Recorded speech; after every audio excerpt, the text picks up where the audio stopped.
All right. So not a lot of time. As I said, we're going to be doing kind of shorter breakout rooms. I'm just curious, what's one thing that occurred to you or you noticed, just something interesting in defining yourself through this other person's eyes? What came up for you? Anything and everything is welcome. Barb is shaking her head. Well, I just, Suzanne? just in a short discussion with Edie, I just realized, and I knew this, but I confirmed that if this other person doesn't like how it's not the end of the world if this person doesn't appreciate the fact that I'm being authentic. This is somebody who is very narcissistic and passive aggressive. It's kind of hard to deal with. So you have to decide what you're going to do. If you're going to just be neutral and let everything go or say something, but in the long run, I don't have to make her happy. And absolutely. And in the end, you can't make anybody happy. It's No. not a possible thing. But how does this person see you in your estimation? How does this person see you? That's the question that we're talking about today, right? Because we have no control over others. We absolutely have influence and we impact one another, but we have no control over anyone else. And so to understand how we believe others perceive us impacts how we then are. Yeah. Sense? Well, I would assume she thinks I'm a bit of a like I'm abandoning her. Okay.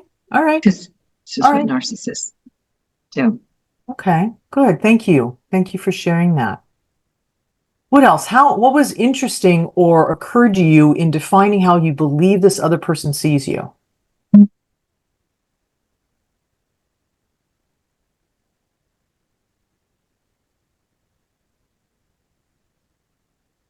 Who else?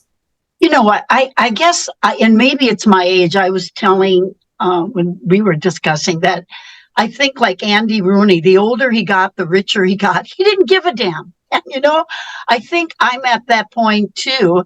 And I'm not going to let somebody else's reality define who I am. Mm-hmm. And I do it with kindness. I do it with respect. Mm-hmm. But I do it. And that she was asking me, how do people perceive? And I think I'm, for the most part, with mentally healthy people, I'm respected because I put my cards on the table. I deal a fair deck and I'm honest. And my best friend of 42 years, who died way too young, about 12 years ago, she was hard on me. And that's why she was my best friend. She would confront me. I mean, whether I was going through a divorce or this or that, she wasn't enabling. She wasn't patting me on the back. She was there to support me with questions where I would grow and be challenged. That is true friendship. Beautiful. So pardon me for coming on strong, but I feel very strongly about that. Oh, and absolutely. I live in the South now, and there is a tendency for people to be passive aggressive, to smile at your face. You know what I mean? That is not okay. It is dishonest. And I think we have to look at it. Enabling isn't just alcoholism and drug abuse. Enabling is, adapting to someone else's insanity. And that's not okay. Well, no, it's not healthy either. And I really appreciate you bringing that up because that's a wonderful segue to my next question is, how would you all define, well, I was going to say inauthenticity, but I think I'm going to go right for the joke. How do you define, oh, someone's unmuted. How do you define lying? How do you define lying? You can put that in the chat box. Well, I'd like to say it's not being truthful. And Reagan was I'm not being political here, but I like the fact that he was all about truth. I think, it's all about truth. Okay. All right. So it's about truth. How else? What else? How do you define lying? How do you know when you're lying? How do you know when somebody else is lying?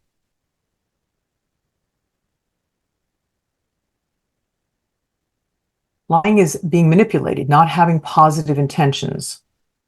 Okay. Dishonesty.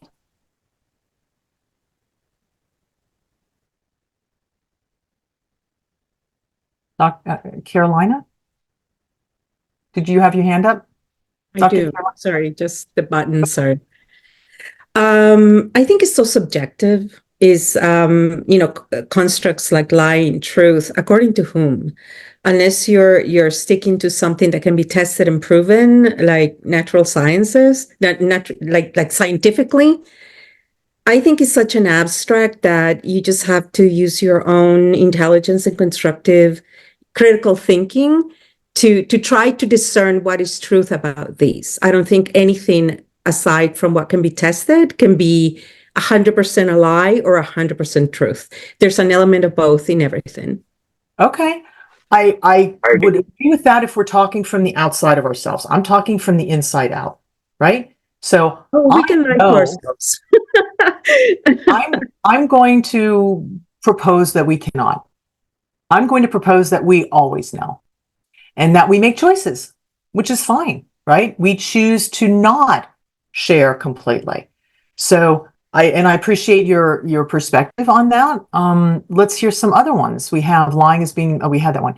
Lying is knowingly saying something you know is not true, false pretense. You can usually tell when another person is lying by their body language, tonality, and nervous action. So, Barb, that comes back also to what Dr. Carolina was saying. I'm speaking about, what about yourself? How would you define lying for yourself?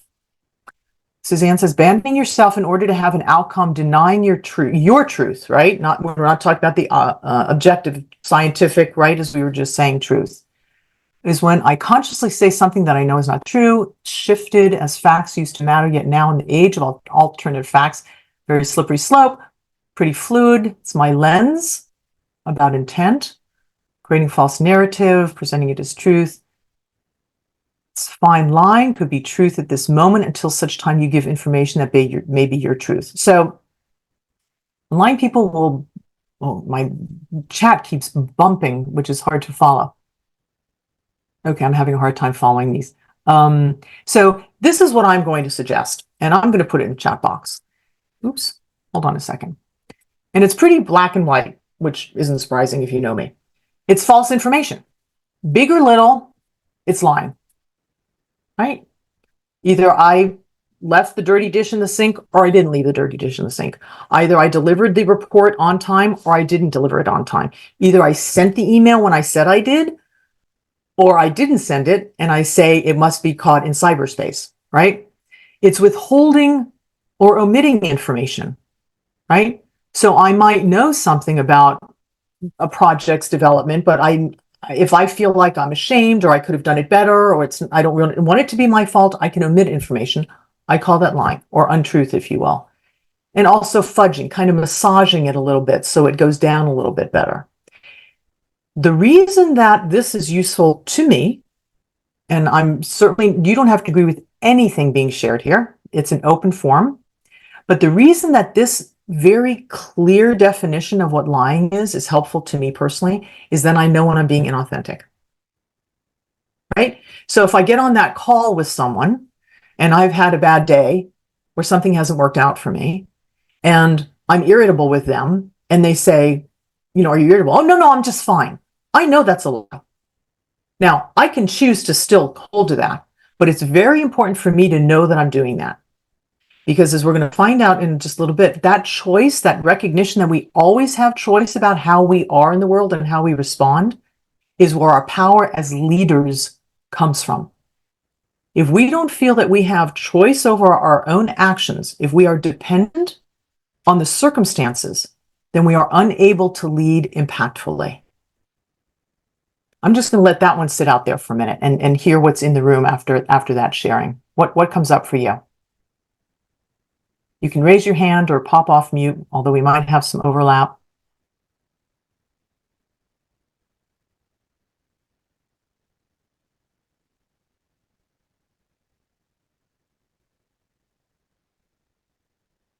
Yes, Suzanne, please.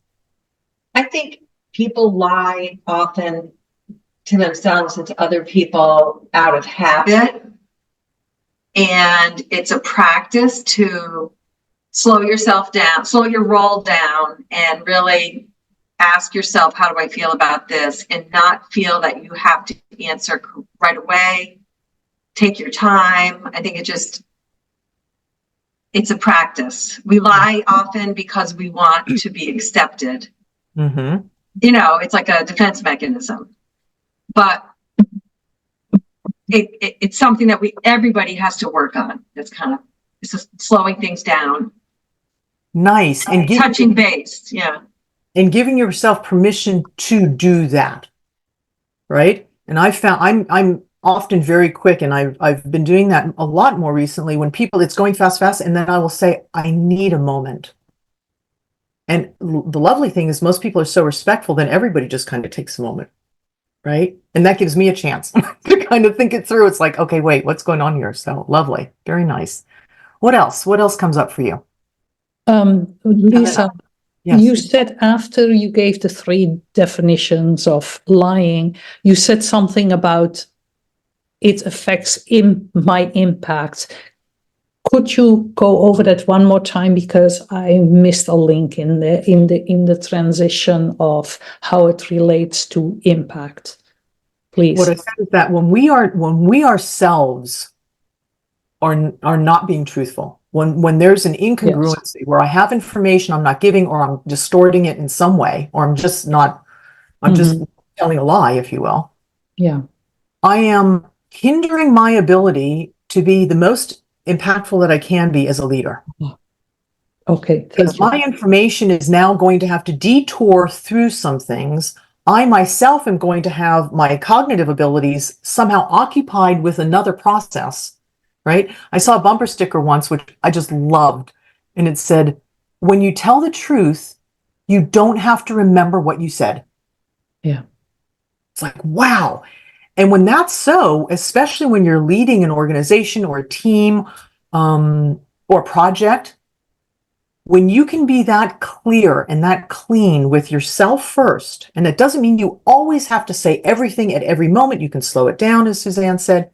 You can think about it and get back to people. Like, you can dance with this.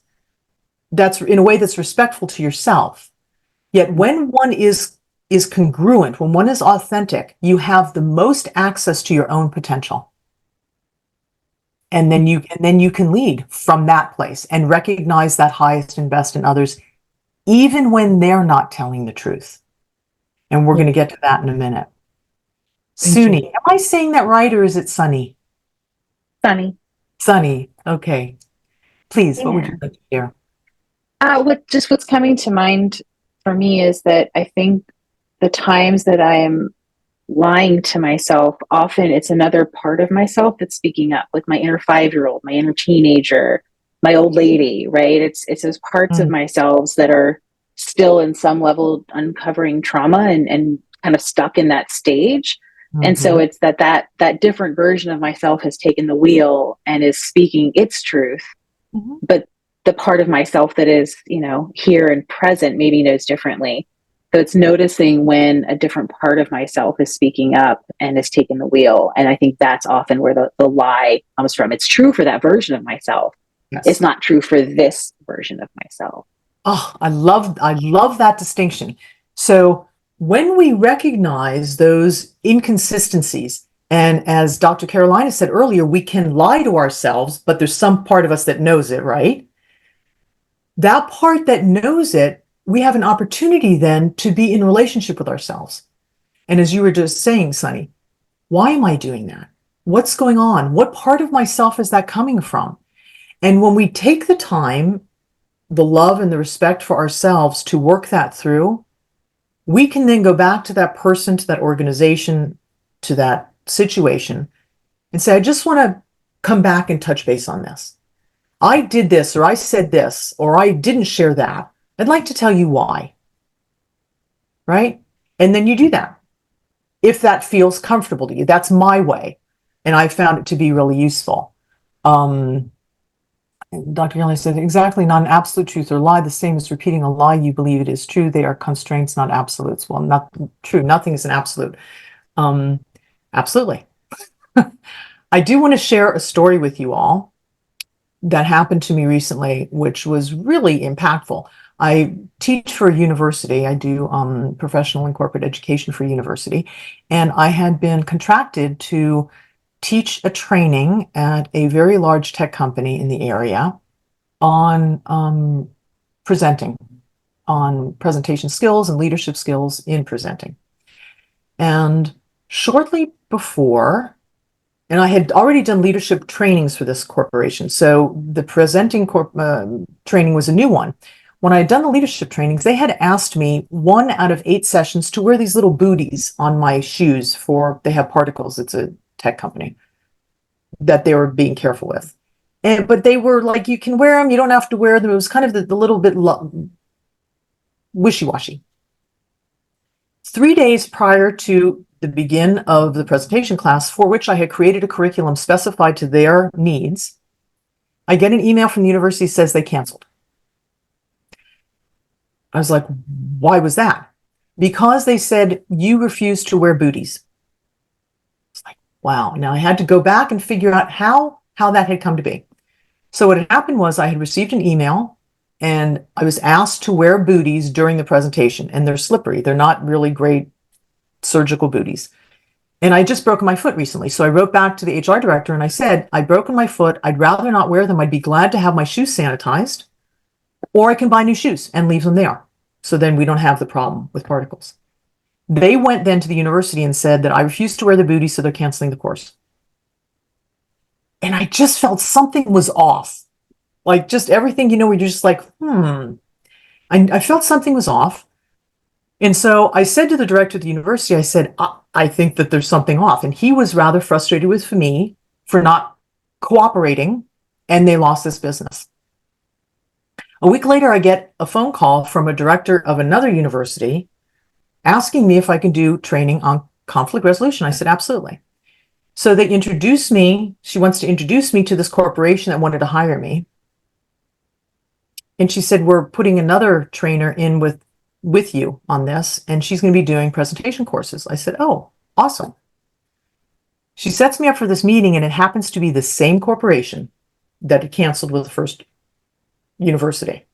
So the fascinating thing about this is that the HR director that canceled with the first university had been in my leadership course, most of which was about authenticity, transparency, communication, conflict resolution, and having courageous conversations when things are uncomfortable.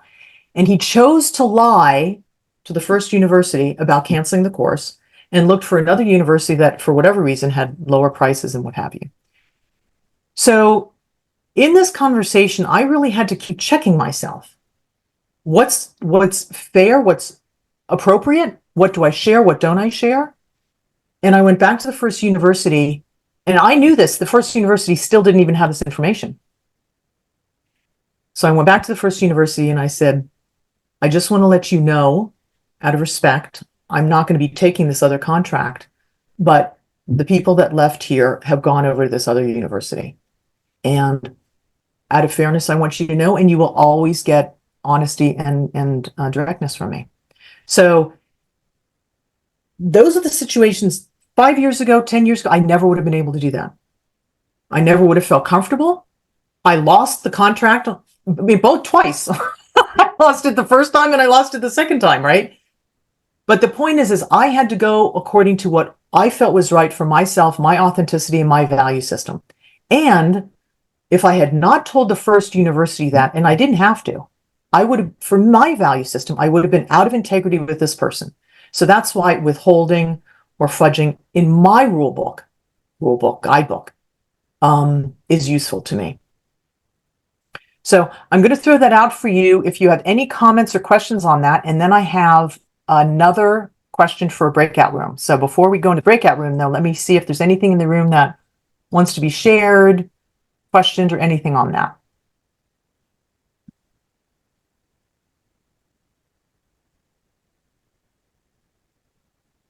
Deborah's pointing. I'm missing something. No. Oh, there you are, Barb. I'm sorry. Your light hand on your light background. I missed you. Please go ahead. I just wanted to say, I think when you lie and you know you're lying, it hurts the way you feel about yourself. And then that affects so many other different areas. Yes. Yeah. Absolutely. It's been my experience. And telling the truth, even though sometimes it hurts it financially, like in this situation, I lost it. It was not a small contract twice. In the long run, I think it will benefit me, but in any case, I felt better, as you're saying. Yeah. Yes. Any other comments or questions? Suzanne says, when being authentic, we have to let go of the outcome. Oh, nicely said. Yeah. There's the not controlling part. Yeah. All right. Yes.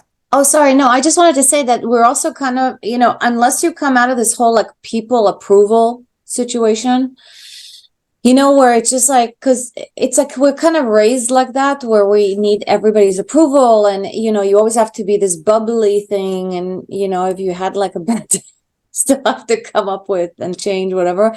But you kind of learn how to function and like do what's good for you as well. And not have to constantly pretend all the time if you don't feel like it. That's the other thing, because you're so into pleasing all the time and doing the right thing for everybody else. And I think as women, we're always like, it's easier for us to, it's like on an airplane, right? It always says, put the mask on you first and then, and then the kids or whatever else. But we're the ones that usually give first before we take care of ourselves. This is true, absolutely, and I appreciate you bringing that up, Ravi. There is a gender difference. It's been my experience in how comfortable we feel in completely being who we are. Right? Amongst women, one will often hear if one is direct or honest. Oh, isn't she the B word? Right? You know her. She always whatever it is. Right? And then there's the gossip and the things that go on behind the curtain, or if one works which I do in the corporate world, which I think most of us do, right? That is male dominated, and you are direct or you are confident. Then what you hear is, oh, she's the man. I've heard names. There's just like, wow, that's an interesting way to describe to someone who's good at what they do and feels comfortable in who they are, right? So authenticity, that congruency inside and out, in my book, and what I would like to offer to you all, is to do that with copious amounts of love for yourself, like just unending amounts of respect and love for yourself, that who you are and how you are is wonderful. Even the edgy, uncomfortable parts, even the parts that want to yell at the representative on the telephone after I've been on for 15 minutes, right? That's part of me, right? It's that Italian oomph that I got. It serves me in other ways. So to be able to really love yourself while you're recognizing this is who I am and this is what I'm going to bring into the world. Because here's the thing. If we go into that people pleasing, let's say that I go in for a job interview and I put on my best face, right? We've all heard that. Put on your best face. So I go into the job interview, I put on my best face, and I don't share. They ask, what are some of your weaknesses? Well, I don't share maybe the weaknesses that I have because, gosh, I really want this job. I get the job. I'm going there every single day thinking, God, oh boy, sure hope they don't find out about those weaknesses. I hope this project isn't going to divulge right? So I have this constant feeling of, oh my gosh, what's going to happen? If I go in and I share my strengths and they say, what are your weaknesses? And I say, these are my weaknesses. And they're not going to stop me from doing a great job. I'm going to throw myself in 100%. If they hire me, I know that they've hired me because of what I can bring to the table, and I have a freedom and I have a sovereignty to really bring my potential to the table. If they fire me, then I also know that wasn't the place for me because all of who I am is not welcome there. Right? So, and the same goes in relationship. And I'll just share this one story and then we're going to go into our next breakout. I worked for a large publishing company that actually helped Jack Canfield with Chicken Soup for the Soul to get that out in the world. And the man that I worked with, very nice man, worked with them for a long time behind the scenes. And at some point, he recognized he himself needed coaching. He was the CEO of his company. And we had conversations about it. I know I need coaching. I know I need coaching. And then he decided not to do it. He said, I know I'm going to regret this, but I'm not going to do coaching. And then he ended his contract with me. Years later, he came back to me And he said, out of all the people I've ever worked with, you're the only person that's ever been direct with me. Would you please work with me? So he did his own dance out of his comfort within his comfort zone, which was totally fine. But at some point he recognized that only got him so far. As Edie was saying earlier with her friend, right? Who said, hey, what about this? Asking the hard questions. So that people pleasing is going to backfire on you ultimately, right? Which is why authenticity is the most beautiful gift you can give yourself and others. Okay. Edie said, Nelson, oh, my chat box keeps jumping. Every time I want to read something, it jumps. I never lose. I either win or I learn. Woo! I love that. Whoopi's t-shirt today. And Suzanne, thank you for hosting this discussion. So important to talk these things out to become more conscious and authentic as leaders. I have to leave for another meeting. Thank you, Suzanne, very much for your contribution.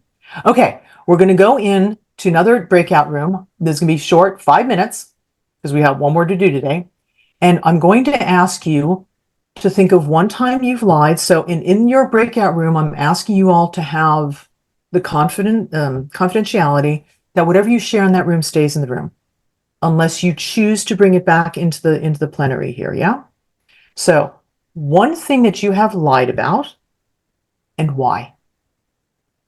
This is your opportunity. One thing could be big or small. Either one doesn't matter. Okay. The meeting goes until past, so it's a 90-minute meeting. I think Dr. Carolina. So we will be done at past the hour. Okay. So if you want to do the breakout rooms, I'm guessing that everyone else who's still on can hang here. And there you go. All right.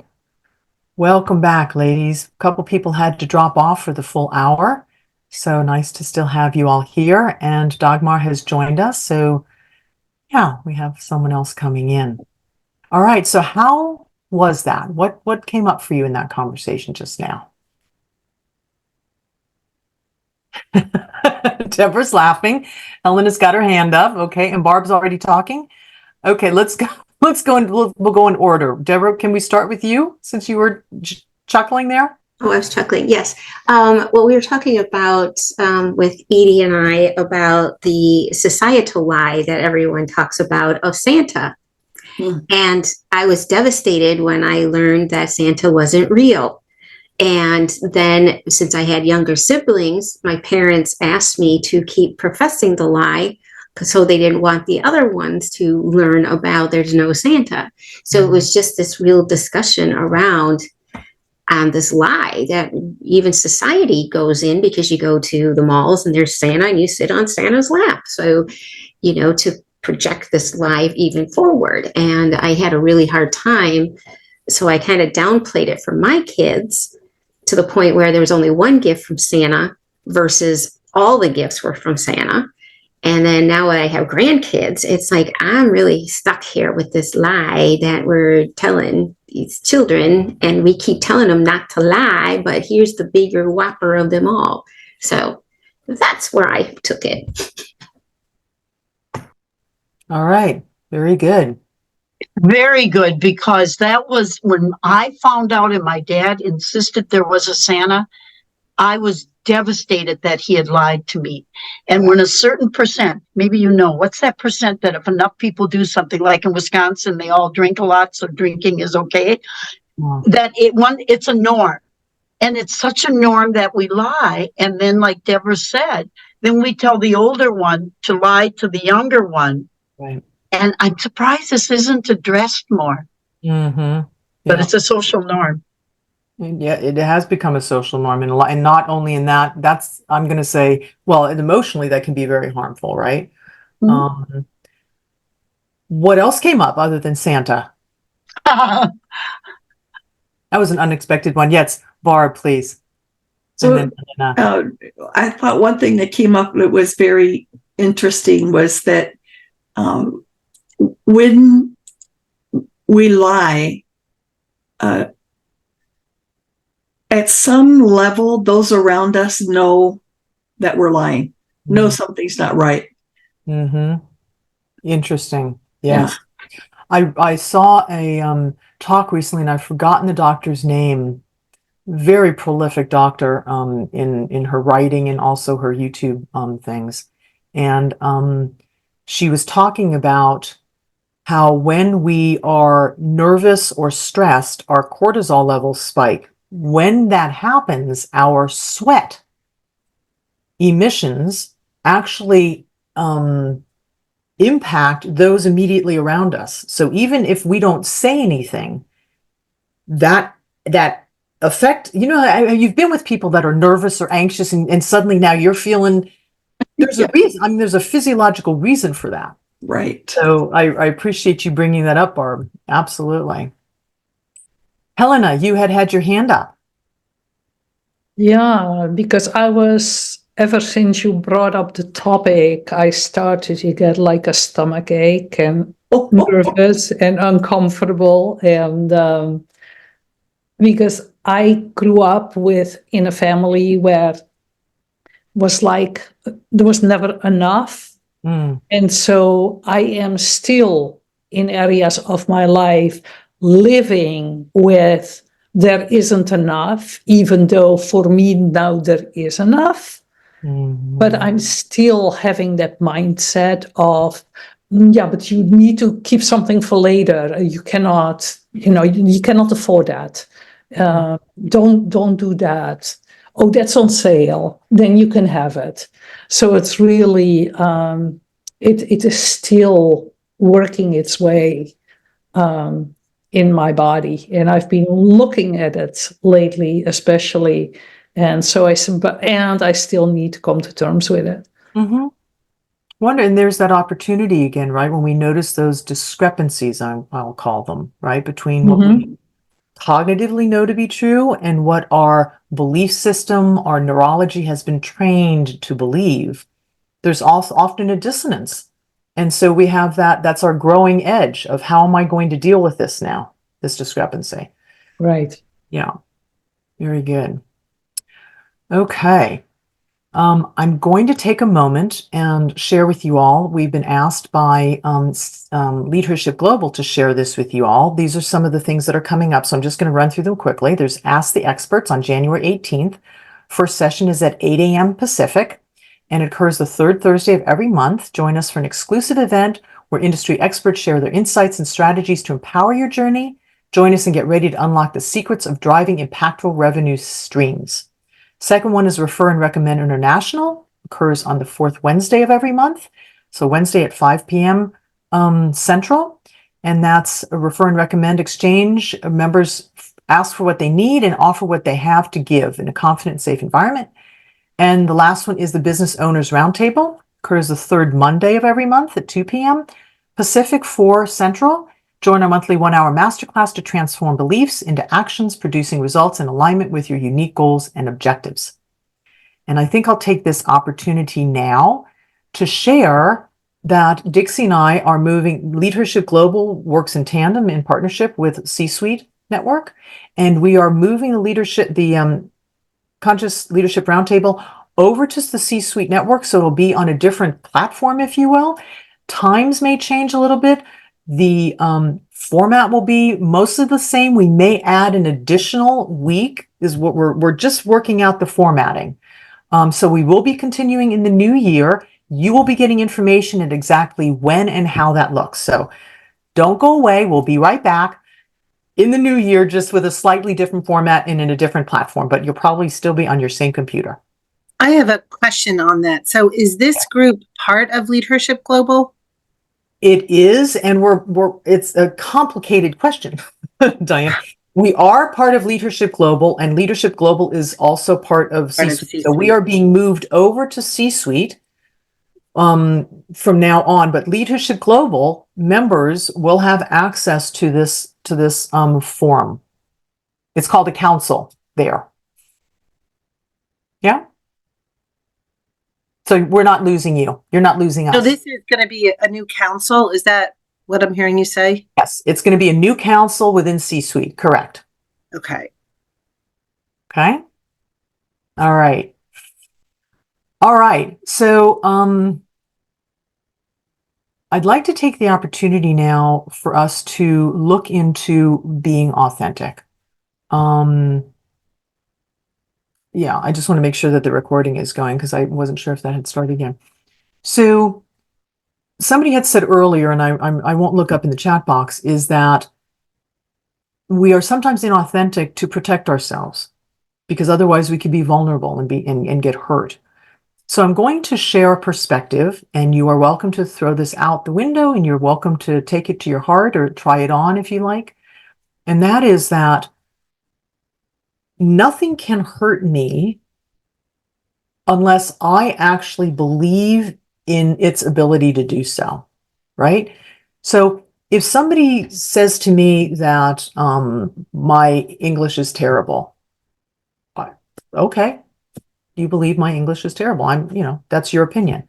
If someone says to me that my German is terrible, ooh, that doesn't feel very good because I've worked at my German and I become fluent in German. And why do you think that? And okay, so I don't get all the articles correct, right? And so I can go through this whole thing in discomfort, but that doesn't have anything to do with what they said, right? That's about my perception of what they're saying.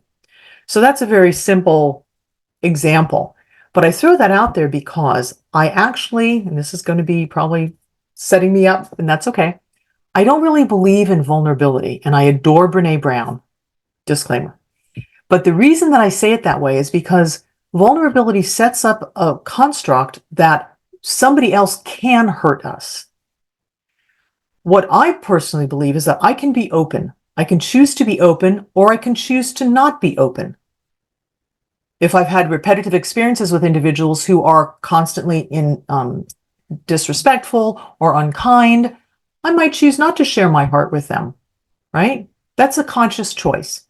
But I don't believe that if I am being open, that I'm being vulnerable, okay? And that distinction in my book is a very useful one for authenticity because we often believe I have to be inauthentic to be safe. And what I'm suggesting is that authenticity is literally your safest way to fly.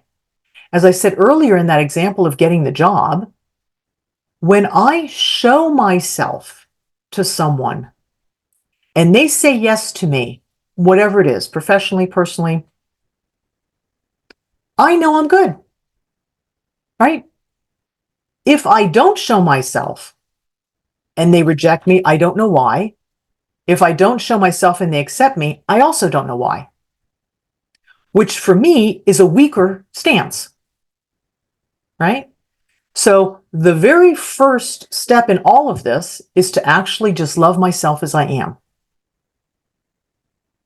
Because if I love myself as I am, with all of my bumps and bungles and all of it, and somebody doesn't like me, I can live with that because I still like me.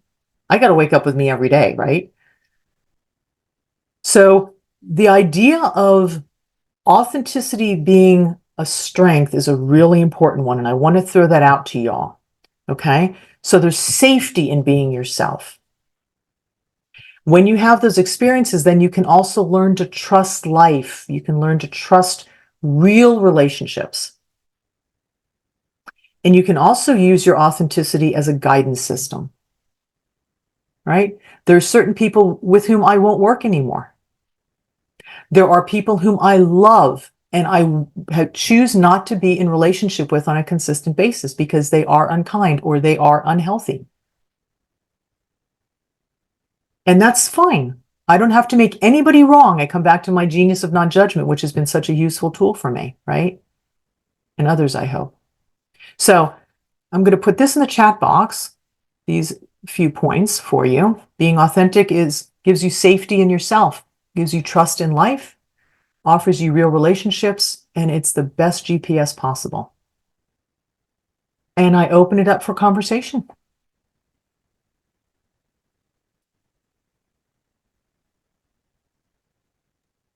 I'm going to see if I could trust my voice enough to, I think there's such a beautiful difference between being authentic and being completely transparent. And I think we get to choose our level of transparency based on what's appropriate to the situation. for me, one of the things I hope is the most authentic is I truly choose to be kind. Sometimes me being transparent isn't the kindest thing I can do. So in those situations, I do regulate my level of transparency. But what you see is always authentic. I used to, believe it or not, teach social media networking, not so much the marketing, back when social media was about networking, which is why I don't do much social media anymore. That's really shifted. But one of the things I always told people is everything you're going to see of me in my social media is completely authentic. That doesn't mean I'm showing you everything, because it's not appropriate in that space, right?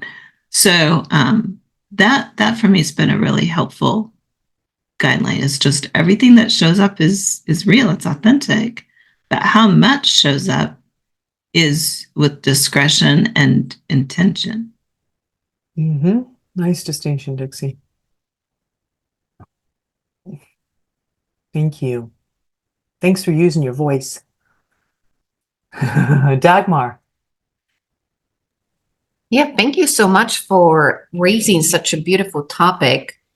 I run a community for women leaders who want to combine personal, professional, and spiritual growth. We call it the Athena Circle. And authenticity is number 2 core value that we represent. Because just like here, it's a sacred space where we can talk about what aches us, what problems we have, challenges we're facing. And we don't have to do this 60-second spiel. We can just say, hey, I've got this problem and this is how I'm dealing with it. What are you dealing with? And what I've noticed is that we're living at a time where we have harder and harder time connecting to other people. We talk through devices. We sit in restaurants staring at the phone. No one's having conversation. And I think we're losing ourselves in the process, to the point where when you ask somebody, well, who are you? What matters to you? We're lost ourselves because the environment that we're in. So authenticity allows us to reclaim inner core values, inner way of living our life. It allows us to pull back, like Dixie said, from social media and perhaps take a space or put something there that's appropriate. I'm just encouraging everyone to embrace being themselves, because there is a reason why we all have different fingerprints. We were not designed to be like anyone else. We were designed to be unique. And when we try to shut it down, when we try to blend in what I call the tribal consciousness, we actually go against the divine design. It's like saying, God, you made a mistake when you made me different. But really, was it a mistake? So as difficult it may seem, it's not always the easiest thing to say, hey, this is who I am. Just trust that you were not a mistake. You were divinely engineered to be different. So embrace that. Nice. That's my story, and I'm sticking to it. Good story to stick to, Dagmar. Yes, indeed. There's a lot of reasons that Dixie and I came together, but the biggest reason that I love working with Dixie, and I'm glad that we get to continue to collaborate, is exactly that we both show up how we are. And we often have different ideas or approaches to things. And sometimes like, no, wait, what? And it's not that we're in complete, I was going to say we're not in complete harmony. We are, even when it's discordant. Go figure that one out. And so that's the wonderful thing, is to have that safe space to say, wait, I can be me totally here, and that's safe. And what I'm suggesting is very similar to what Dagmar is saying, is I'm inviting you all to do that everywhere, even with those people that you feel are prickly. And take care of yourself and say, you know what? I had a conversation just recently with somebody who accused me for an outcome that I literally had nothing to do with. And they were uncomfortable, whatever, and they're going on. And I just sat there and I said, I hear your discomfort. I hear you are unhappy. And I hear you're angry at me, but this has nothing to do with me. If there's any way I can help you with that problem, please let me know. But I'm very clear that this is not my problem, right? And so I was not unkind. I didn't have to accuse them or anything else, but I was totally authentic that this was not mine. Now that comes with practice. I was never be able to do that years ago, right? But what I'm finding is that person kind of came down. They were like, oh gosh, I am so sorry. And that could have totally escalated, because when I get irritated, I am no fun to be around, right? So it's a practice. It's practice. Yes, Sunny. I love what you're saying there. I feel like often calling out the perceived experience for someone helps bring them into it as well. I would love if you would just speak a little to your perspective on neurodivergent people in this space. Because I know mask means something different to this community. And yeah, if you would just speak a little to your perspective on that, I would appreciate it. Wow, I just got goosebumps. I work a lot with people who are on the autistic spectrum and have different neurologies. What I have found useful is to speak connections for them. Right? My son is on the autistic spectrum, a dear friend of mine is, a colleague of mine is. So what I have come to recognize is that because they think differently, and it's like a connect the dots game, where you can put those lines. Their dots don't connect. They have these lines, but there's not a coherent whole. And so what I seek to do is to help connect those dots and speak it in a very kind manner. I hear you're seeing the situation this way. I'll give you an example, a specific example. My son did not understand this private. My son did not understand why my daughter was disappointed she could not be at his engagement party, even though she chose not to fly there because she had a previous engagement. He did not understand that. And he said, there's no reason for you to be disappointed. You chose not to come. Okay? In his mind, that made total sense. Here's my daughter who loves her brother, and he's telling her, you don't get to be disappointed. So what I did was I framed for him his perspective, why she made the choice. He doesn't see that disappointment can be there. But I said, those can coexist, because her desire was to spend time with her brother, even though she prioritized a different choice. And so what's a big piece for me, Sunny, in working with anybody, but especially people that are in any way different. I also work with a lot of people in indigenous cultures that have a very different worldview, thank goodness. And it's also a matter of translating. And so the genius of non-judgment, really practicing non-judgment, has been paramount for me in that walk. And I'm going to put a link in the chat box for those of you who haven't done it yet, if you want to, with a free code of that training. If you'd like to do that, that might be useful. Yeah, that's the best I can offer you on that. Is I don't become inauthentic because somebody is different in their perceptions. I seek for a way to help them understand different perspectives from as much kindness as I can muster.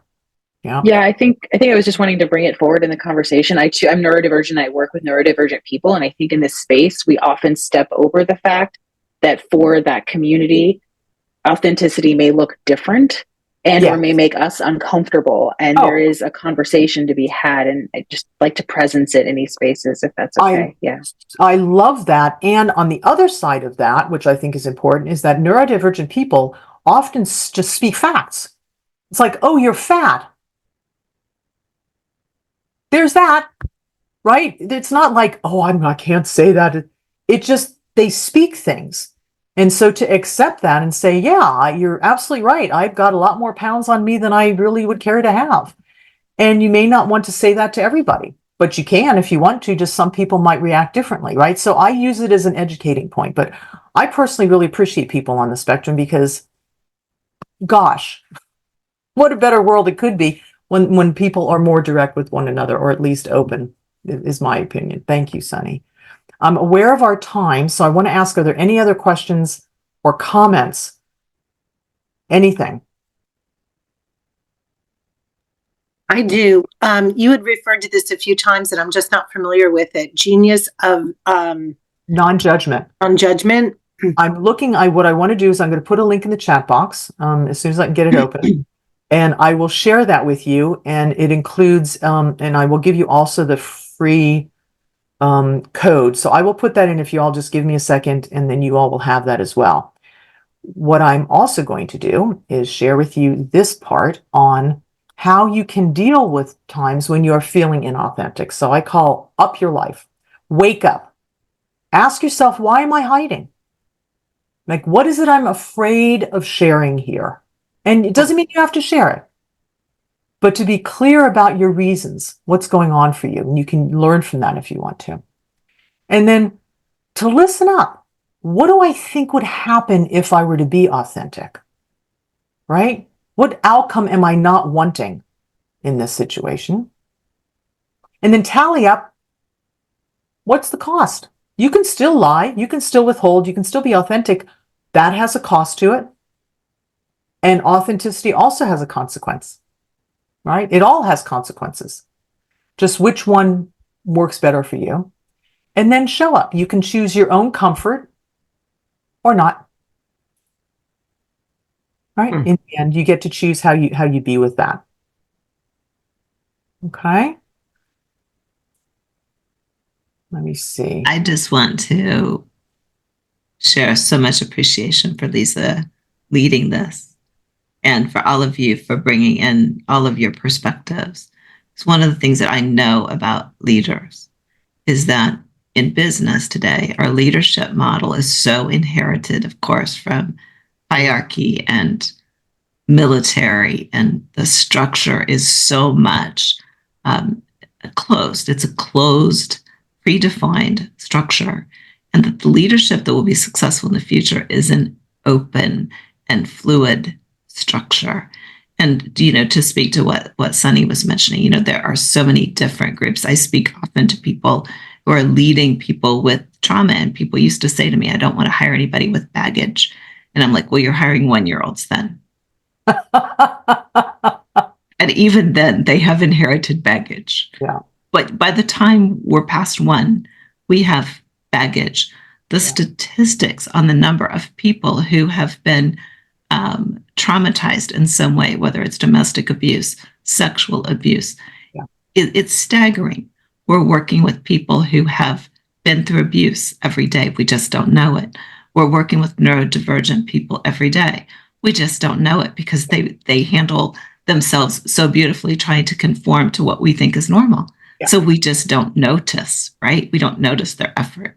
Yeah. And what I love about this conversation is the openness for us to be authentic, but also a reminder to us as leaders that we're here to provide a space for everyone around us to also be authentic and to honor what it is that makes them, to Dagmar's point, you know, that makes them unique. I always remind people their true nature is an indivisible part of the all and a unique expression of the all. Everybody you're going to come into contact with as a leader, yourself first and then everyone else, is a part of the all in the way I experience the all, but they're also a unique expression and they all have value. So I love what each of you have brought to the conversation, the way Lisa's led it. And I just really wanted to say thank you to all of you. Thank you, Dixie. Truly. Well, and I wanted to say thank you for you two being here and bringing this discussion to us. You are so welcome. It is our joy to work together and to work with you all. And what Dixie said is when we are authentic, it is an invitation for others to also be authentic. And that's what you all have shown here in your sharings today. Mm-hmm. I'd like to invite you. I'm going to put one more thing in the chat box. I can't copy and paste the Genius of Non-Judgment, so I'll invite you to write to me if you'd like that link. Just a couple points on being real Show up, choose comfort, choose ease. Know your own power, that you always have a choice. Be kind. Authenticity is not a license to kill, but a permission to love. Trust life, and that danger is not lurking, goodness is. And see the good in yourself and others. So we know all these things, but to have them just kind of consolidated that way is a good way to fly. I would invite you in closing, if you would like to write in the chat box something that you, what you're feeling, what you're taking with you right now. If you'd like to, in closing today.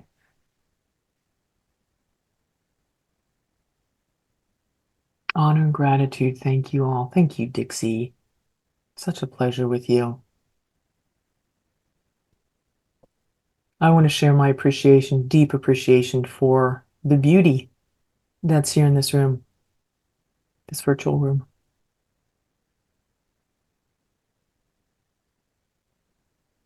People are typing madly. You can also just unmute if you like.